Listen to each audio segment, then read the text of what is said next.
Bismillahirrahmanirrahim. Assalamualaikum warahmatullahi wabarakatuh. Perkenalkan, kami dari kelompok 2 ingin mempresentasikan hasil dari diskusi kelompok kami. Jadi langsung saja saya serahkan kepada pemateri. Perkenalkan, nama saya Nur Fadila. Di sini saya akan menjelaskan tentang latar belakang. Natrium benzoat merupakan bahan pengawet organik yang penggunaannya diperbolehkan jika jumlahnya di bawah ambang batas maksimum. Jika dikonsumsi secara berlebihan akan menyebabkan gangguan kesehatan seperti penyakit lupus, edema atau bengkak, dan lain-lain. Menurut Peraturan Badan Pengawas Obat dan Makanan Republik Indonesia Nomor 36 Tahun 2013 tentang batas maksimum penggunaan bahan pangan, penggunaan natrium benzoat pada produk sari buah atau sayur dan produk kedelai non-fermentasi adalah 600 mg per kilogram pangan dengan ADI 0-5 mg per kilogram bebek. Penelitian ini bertujuan untuk melakukan validasi terhadap metode spektrofotometri UV-Vis yang akan digunakan untuk penetapan kadar natrium benzoat dalam sari kedelai di 3 kecamatan yang ada di wilayah Kabupaten Tulung Agung menggunakan instrumen spektrofotometri UV-Vis. Yang pertama, pengambilan sampel. Teknik pengambilan sampel dalam penelitian ini adalah pengambilan sampel secara acak, yaitu setiap populasi memiliki kesempatan yang sama untuk terpilih menjadi sampel. Pada penelitian ini menggunakan sampel yang berjumlah 5 sampel sari kedelai dengan merek yang berbeda. Selanjutnya, preparasi sampel. Sampel ditimbang sebanyak 40 gram menggunakan botol timbang dan ditambahkan 3 gram NaCl serbuk. Diaduk sampai homogen, kemudian dimasukkan ke dalam labo ukur 100 ml. Tambahkan 40 ml larutan NaCl jenuh dan 10 ml NaOH 10% ke dalam labo ukur menggunakan kertas indikator universal, sehingga diperoleh larutan yang bersifat alkalis dengan pH kurang lebih 10. Tambahkan 2 ml HCl, kemudian diencerkan dengan larutan NaCl jenuh sampai tanda batas, dan selanjutnya dilakukan uji kualitatif dan kuantitatif. Uji kualitatif, metode yang digunakan yaitu titrasi asam basa. Sebelum dilakukan titrasi, sampel dipanaskan terlebih dahulu dengan tujuan untuk menghilangkan buih yang terdapat dalam sampel. Setelah hilangnya buih dilanjutkan dengan titrasi, yaitu dengan memasukkan sampel sari kedelai sebanyak 50 ml ke dalam Erlenmeyer, ditambahkan Aquades 12 ml, ditambahkan indikator PP 3 tetes, dan selanjutnya dititrasi dengan NaOH 0,005 N sampai berwarna merah muda. Selanjutnya optimasi panjang gelombang.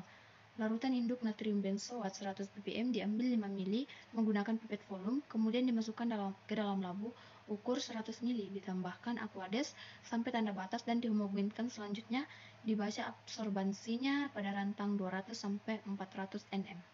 Larutan sampel yang sudah dipreparasi dipipet sebanyak 5 ml, kemudian dimasukkan ke dalam labo ukur 50 ml, ditambahkan dengan 2 ml HCl 0,1 N, dicek pH larutan dengan indikator universal dengan pH 2, ditambahkan Aquades sampai tanda batas, lalu diukur pada panjang gelombang maksimum yaitu 226 nanometer dengan spektrofotometer UV-Vis, replikasi sebanyak 3 kali pada masing-masing sampel. Adapun metode selanjutnya yaitu validasi metode yang dimana terdiri atas 4 pengujian. Yang pertama uji linearitas, yang kedua uji akurasi, yang ketiga uji presisi, dan yang keempat uji lot dan log. Adapun penjelasan mengenai uji linearitas yaitu larutan standar natrium benzoat 100 ppm dibuat 5 variasi konsentrasi yaitu 15 ppm, 30 ppm, 45 ppm, 60 ppm, dan 75 ppm. Masing-masing konsentrasi diukur absorbansinya menggunakan spektrofotometer UV-Vis dengan replikasi sebanyak 3 kali pada panjang gelombang maksimum yaitu 226 nanometer. Selanjutnya dibuat kurva kalibrasi dengan konsentrasi standar sebagai sumbu X dan absorbansi sebagai sumbu Y. Linearitas yang baik dinyatakan dengan nilai koefisien korelasi R kuadrat yang mendekati 1. Kemudian selanjutnya ada uji akurasi. Uji akurasi ini dilakukan dengan menggunakan metode spaking, yaitu penambahan baku. Metode spaking dilakukan dengan mengambil 5 ml sampel dan ditambahkan larutan standar dengan konsentrasi 46,21 ppm sebanyak 2,3 ml untuk sampel A. Sampel B ditambahkan larutan standar dengan konsentrasi 40,143 ppm sebanyak 2 ml. Sampel C ditambah larutan standar dengan konsentrasi 49,52 ppm sebanyak 2,4 ml. Sampel D ditambahkan larutan standar dengan konsentrasi 50,742 ppm sebanyak 2,5 ml. Dan sampel E ditambahkan larutan standar dengan konsentrasi 40,072 ppm sebanyak 2 ml. Kemudian dihomogenkan dan diukur absorbansinya pada panjang gelombang 226 nanometer. Selanjutnya dihitung persen recovery. Uji akurasi dapat diterima jika persen recovery yang diperoleh berada pada dalam rentang 80 sampai 120%. Nah, untuk yang ketiga yaitu uji presisi. Jadi, untuk uji presisi ini dilakukan untuk mengukur absorbansi masing-masing sampel yang sudah dipreparasi menggunakan spektrofotometer UV vis. Nah, untuk panjang gelombang maksimum pada uji presisi ini yaitu 226 nanometer, kemudian direplikasikan sebanyak 3 kali. Nah, selanjutnya itu diukur konsentrasi sampel menggunakan persamaan regresi linear, yaitu Y sama dengan 0,281X ditambah 0,3693 dan dihitung nilai RSD-nya. Nah, jadi RSD ini merupakan suatu nilai ketelitian yang dinyatakan dalam relative standard deviation. Nah, jadi besarnya nilai RSD ini digunakan untuk menyatakan tingkat ketelitian analisis. Semakin kecil persen RSD-nya, maka semakin tinggi tingkat ketelitiannya. Jadi untuk uji presisi ini nilai maksimum atau nilai yang dapat memenuhi kriteria uji presisi ini yaitu kurang dari atau sama dengan 2%. Uji yang keempat ini yaitu uji LOD atau uji batas deteksi dan uji LOQ atau uji batas kuantitas. Nah, untuk uji LOD dan uji LOQ ini dilakukan dengan menghitung masing-masing sampel yang sudah dipreparasi dengan menggunakan rumus. Nah, jadi rumus untuk LOD atau uji batas deteksi ini sama dengan 2 dikali SD per slop, dan rumus untuk LOQ atau uji batas kuantitas itu sama dengan 10 dikali SD per slop. Nah, untuk keterangannya, SD sendiri adalah standar deviasi, sedangkan slop itu arah garis linear atau kepekaan arah dari kurva antara respon terhadap konsentrasi. Uji kualitatif. Uji kualitatif dalam penelitian ini menggunakan 5 sampel sari kedelai yang tidak diberi pewarna. Uji ini dilakukan dengan membandingkan kontrol positif dan kontrol negatif. Kontrol positif berisi pelarut atau aqueous ditambah dengan natrium benzoat, sedangkan kontrol negatif berisi pelarut tanpa adanya natrium benzoat. Kontrol positif dan negatif dititrasi menggunakan NaOH 0,05N dan didapatkan hasil, di mana kontrol positif berubah warna menjadi merah muda setelah dititrasi, dan sebaliknya kontrol negatif tetap bening meskipun telah dititrasi. Hasil penelitian ini menunjukkan bahwa kelima sampel yang diambil dari 3 kecamatan di Kabupaten Tulungagung menunjukkan hasil positif mengandung pengawet natrium benzoat pada semua sampel, ditandai dengan adanya perubahan warna dari bening menjadi warna merah muda. Nah, selanjutnya yaitu optimasi panjang gelombang. Penentuan panjang gelombang optimum ini bertujuan untuk mengetahui pada panjang gelombang berapa yang dapat menghasilkan nilai absorbansi maksimum pada sampel, sehingga didapatkan nilai absorbansi yang akurat. Hasil pengukuran panjang gelombang optimum untuk larutan standar natrium benzoat dengan konsentrasi 5 ppm dimulai pada panjang gelombang 200 sampai 400 nanometer, dan panjang gelombang optimum ditunjukkan pada panjang gelombang 226 nanometer dengan memberikan nilai absorbansi tertinggi. Setelah direplikasi 3 kali pada panjang gelombang optimum 226 nanometer, didapatkan nilai absorbansi sebesar 0,275. Perkenalkan, nama saya Yusriani, nomor urut 46. Selanjutnya ada validasi metode. Yang pertama yaitu uji linearitas. Uji linearitas bertujuan untuk mengetahui apakah konsentrasi zat yang akan dianalisis dengan metode spektrofotometri UV vis mempunyai hubungan yang linear atau tidak secara signifikan. Pada tabel 1 menunjukkan nilai absorbansi pada masing-masing konsentrasi.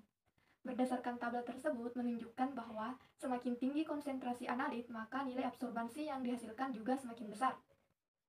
Hubungan antara konsentrasi terhadap absorbansi dinyatakan dengan kurva kalibrasi. Berdasarkan hasil kurva kalibrasi yang dapat dilihat pada gambar di samping, diperoleh persamaan regresi linear Y sama dengan 0,0281X ditambah 0,3693 dengan koefisien kolerasi atau R sama dengan 0,99563. Kurva kalibrasi di atas menunjukkan hubungan yang linear konsentrasi dengan absorbansi, dibuktikan dengan peningkatan garis linear. Linearitas dapat diterima jika nilai R pangkat 2 mendekati 1. Hal ini menunjukkan bahwa analisis natrium benzoat menggunakan metode spektrofotometri UV vis mempunyai linearitas yang baik. Selanjutnya yang kedua ada uji akurasi. Berdasarkan tabel 2 di samping menunjukkan bahwa nilai absorbansi speaking lebih tinggi dibandingkan dengan nilai absorbansi sampel. Speaking merupakan penambahan standar pada larutan sampel. Kemudian berdasarkan tabel 3 dapat dilihat bahwa rata-rata hasil uji perolehan kembali atau persen recovery untuk natrium benzoat sebesar 97,58%. Persen recovery tersebut menunjukkan kecermatan atau akurasi yang baik pada saat pemeriksaan kadar natrium benzoat dalam sampel. Hasil uji perolehan kembali atau persen recovery ini memenuhi syarat akurasi yang telah ditetapkan, yaitu berada pada rentang 80 hingga 120%. Ya baik, selanjutnya kita masuk di yang ketiga, yakni uji presisi. Nah, presisi ini merupakan ukuran derajat keterulangan dari metode analisis yang memberikan hasil yang sama pada beberapa perulangan. Berdasarkan pada data tabel 4 yang diperoleh yang ada di bawah ini, nilai simpangan baku relatif atau RSD sebesar 0,045%. RSD pada uji presisi ini memenuhi persyaratan karena berdasarkan literatur suatu metode memberikan keterulangan yang baik jika nilai RSD-nya tidak kurang atau sama dengan 2%. Penyimpangan yang terjadi masih dalam rentang yang diizinkan dan dapat dikatakan metode yang digunakan memiliki keterulangan yang baik dalam suatu analisis. Semakin kecil nilai persen RSD-nya yang diperoleh, maka semakin tepat analisis yang dilakukan dan semakin baik digunakan untuk analisis suatu senyawa kimia. Nah, selanjutnya yang keempat yaitu uji LOD dan LOQ. Nah, LOD ini merupakan konsentrasi analit terendah dalam sampel yang masih dapat dideteksi dan masih memberikan respons signifikan dibandingkan dengan blanko. LOQ ini merupakan kuantitas terkecil analit dalam sampel yang masih dapat memenuhi kriteria akurasi dan presisi. Berdasarkan tabel 5 yang ada di bawah ini, diperoleh LOD sebesar 0,3 ppm. Dan untuk pengujian kadar natrium benzoat menggunakan spektrofotometri UV vis, ini berarti bahwa natrium benzoat pada konsentrasi tersebut masih dapat terbaca absorbansinya. Namun tidak dapat digunakan dalam perhitungan karena dapat membuat bias perhitungan. Sedangkan LOQ diperoleh sebesar 1,0996 ppm. Konsentrasi tersebut merupakan konsentrasi terkecil yang tidak menimbulkan bias perhitungan. Ini cara perhitungan dari tabel hasil uji LOD dan LOQ, di mana rumus LOD yaitu 3 kali SD per slope dan LOQ dengan rumus 10 dikali SD per slope, di mana SD adalah standar deviasi dan slope adalah arah garis linear atau B pada garis persamaan Y sama dengan A X tambah B, di mana yaitu B-nya adalah 0,3693. Nah, pada sampel A tersebut standar deviasinya yaitu 0,0385 dan hasil dari perhitungannya yaitu LOD didapatkan 0,313 ppm dan LOQ sebanyak 1,043 ppm. Nah, pada sampel B standar deviasinya yaitu 0,0385 yang dimana hasilnya yaitu LOD 0,313 ppm dan LOQ-nya yaitu 1,043 ppm. Nah, pada sampel C, standar deviasinya yaitu 0,063 yang dimana hasilnya yaitu LOD-nya 0,512 ppm dan LOQ-nya yaitu 1,706 ppm. Pada sampel D, SD-nya yaitu 0,025 yang dimana hasilnya yaitu LOD-nya 0,203 ppm dan LOQ-nya sama dengan 0,677 ppm. Pada sampel E, SD-nya yaitu 0,038, di mana hasilnya itu LOD-nya 0,309 ppm dan LOQ-nya 1,029 ppm. Uji kuantitatif penetapan kadar natrium benzoat dalam sari kedelai. Uji kuantitatif bertujuan untuk menetapkan kadar natrium benzoat dalam sampel dengan cara mengukur absorbansi sampel pada panjang gelombang 226. Kemudian dilakukan perhitungan kadar senyawa natrium benzoat menggunakan persamaan regresi linear Y 0,0281x plus minus 0,3693 dengan memasukkan nilai absorbansi masing-masing sampel pada konstanta X. Contoh pada tabel penetapan kadar natrium benzoat dalam sari kedelai. Sampel A, kadarnya 92,243 plus minus 0,039. Sampel B 80,286 plus minus 0,039. Sampel C kadarnya 99,04 plus minus 0,063. Sampel D kadarnya 101,483 plus minus 0,025. Sampel E kadarnya 80,143 plus minus 0,038. Berdasarkan tabel 6 diperoleh kadar dalam sampel A sebesar 92,243 tambah 0,039 ppm. Sampel B sebesar 82,286 plus minus 0,039 ppm. Sampel C sebesar 99,04 plus minus 0,0663 ppm. Sampel D sebesar 11,483 plus minus 0,025 ppm. Sampel E sebesar 80,143 plus minus 0,038 ppm. Menurut Peraturan Menteri Kesehatan Republik Indonesia Nomor 033 Tahun 2012, kadar maksimum natrium benzoat yang diperbolehkan dalam pangan sari kedelai adalah 600 mg per kilogram ppm. Berdasarkan data tersebut menunjukkan bahwa kelima sampel dari sari kedelai yang dianalisis mengandung natrium benzoat dengan kadar di bawah batas maksimum yang ditetapkan. Berdasarkan penelitian yang telah dilakukan, diperoleh beberapa kesimpulan sebagai berikut, yaitu pertama, berdasarkan validitas metode yang telah dilakukan, yaitu metode spektrofotometri UV-Vis mempunyai validitas yang baik karena meliputi nilai R2 yang diperoleh dari persamaan kurva baku sebesar 0,99563%, recovery sebesar 97,58% yang masuk rentan 80-120%, RSD sebesar 0,0454% yang telah memenuhi persyaratan yaitu kurang dari 2%, LOD sebesar 0,33 ppm dan LQ sebesar 1,0996 ppm. Dan kedua yaitu kadar natrium benzoat yang terkandung dalam sampel sari kedelai yang telah diuji kuantitatif menggunakan spektrofotometri UV-Vis yang sudah tervalidasi diperoleh kadar dalam sampel A sebesar 92,243 kurang lebih 0,039 ppm sampai sampel B sebesar 80,286 kurang lebih 0,39 ppm. Sampel C sebesar 99,04 kurang lebih 0,063 ppm, sampel D sebesar 101,483 kurang lebih 0,025 ppm, dan sampel E sebesar 80,143 kurang lebih 0,038 ppm.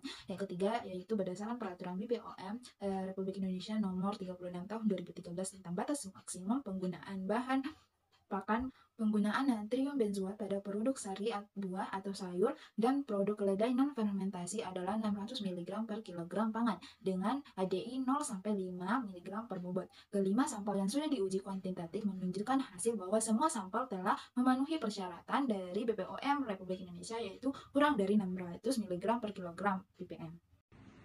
Jadi itulah tadi presentasi dari kelompok kami. Mohon maaf jika ada kesalahan.